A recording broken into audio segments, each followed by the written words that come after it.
What if the story of your life, the one written in the language of memories, began to fade? Not just forgetting where you left your keys, but the details of your wedding day, the sound of your child's first laugh, or the face of a person you've loved for decades. This isn't just a plot from a movie, it's a journey that millions of people navigate. But what is actually happening deep inside the command center of our being, the brain, when this process begins? Today, we will travel into the microscopic, intricate world of our neurons to illuminate the science behind Alzheimer's disease, separating fact from fear and replacing confusion with clarity. Before we explore the challenges, let's first marvel at the healthy brain, a masterpiece of biological engineering. Imagine a vibrant, bustling metropolis that never sleeps. This city is populated by nearly 100 billion specialized cells called neurons. Each neuron communicates with thousands of others across tiny gaps called synapses, forming a network with trillions of connections. Electrical impulses race along these neural pathways, triggering the release of chemical messengers known as neurotransmitters. This constant, high-speed dialogue is the foundation of every thought, feeling, and memory you have. It's the silent, powerful symphony that orchestrates your ability to learn a language, appreciate a sunset, or simply tie your shoes. This intricate network is the very essence of you.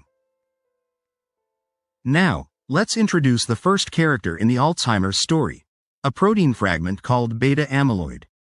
In a healthy brain, these fragments are naturally produced, serve their purpose, and are then efficiently cleared away by the brain's cleaning crew. In Alzheimer's, however, this disposal system falters. For reasons that are still being intensely researched, the beta amyloid fragments begin to stick together, forming hard, insoluble clumps between the neurons. These clumps are called amyloid plaques.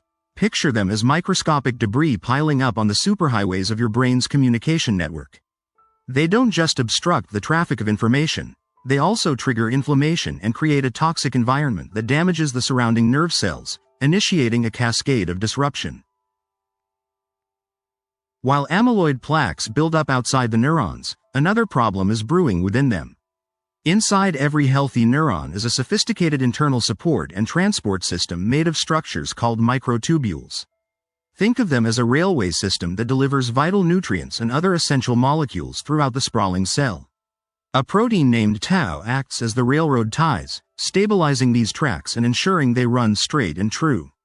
In Alzheimer's, tau proteins undergo a chemical change that causes them to detach from the microtubules and cling to each other instead. They form twisted, tangled fibers inside the neuron, known as neurofibrillary tangles. If plaques are the blockades between the city's buildings, tangles represent the collapse of the transportation infrastructure within them, eventually leading to cell malfunction. The combined assault of plaques and tangles creates a domino effect of damage.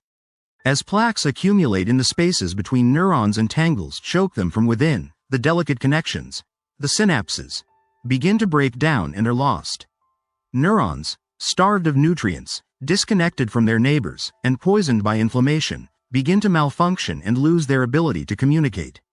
The brain has an amazing capacity for compensation, often rerouting signals to bypass initial damage.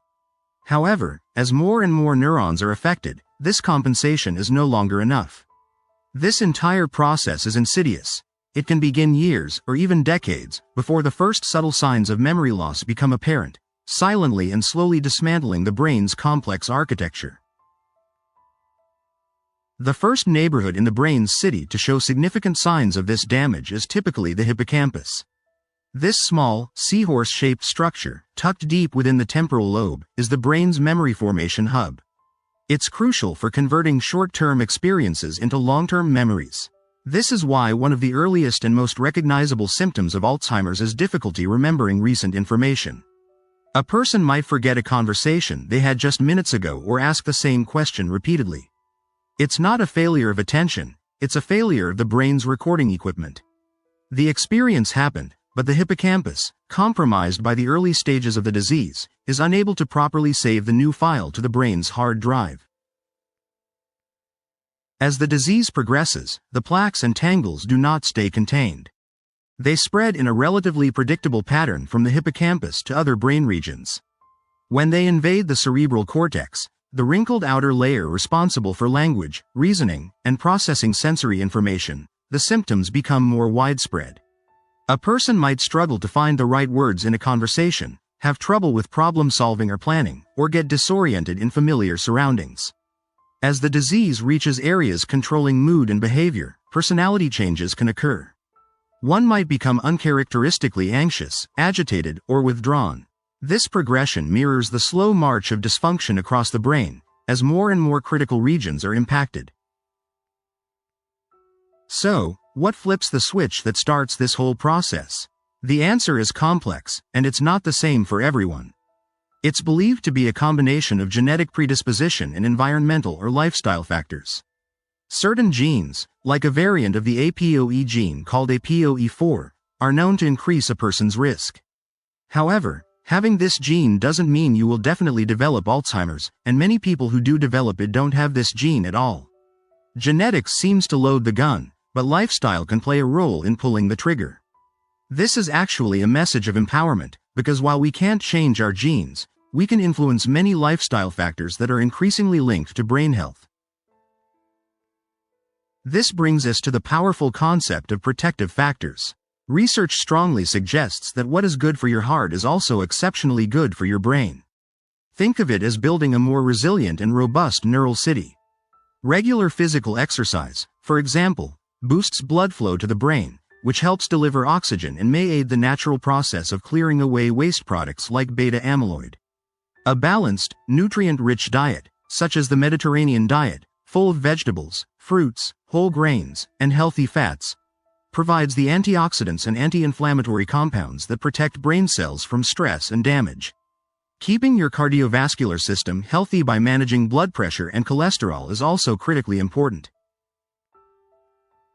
Beyond diet and exercise, staying mentally and socially active is a key pillar of brain health. Engaging your mind by learning a new skill, doing puzzles, reading, or even learning to play a musical instrument helps to build what scientists call cognitive reserve. This is like building new roads and alternate routes throughout your brain's city. If one path becomes blocked by a plaque or a tangle, a strong cognitive reserve means there are other pathways available for information to travel. Similarly, maintaining strong social connections and engaging with friends, family, and your community provides vital mental stimulation and emotional support, both of which are linked to a lower risk of cognitive decline. Understanding what happens inside the brain during Alzheimer's empowers us to focus on our proactive brain health today. It illuminates a journey of connections, disruptions, and the profound resilience of our own biology. If this deep dive into the human body was helpful and you want to learn more about how it works and how to care for it, make sure to subscribe to our channel for more content. And to take your health knowledge a step further, and to have a wealth of information at your fingertips, download the dedicated app you can find in the description and in our bio.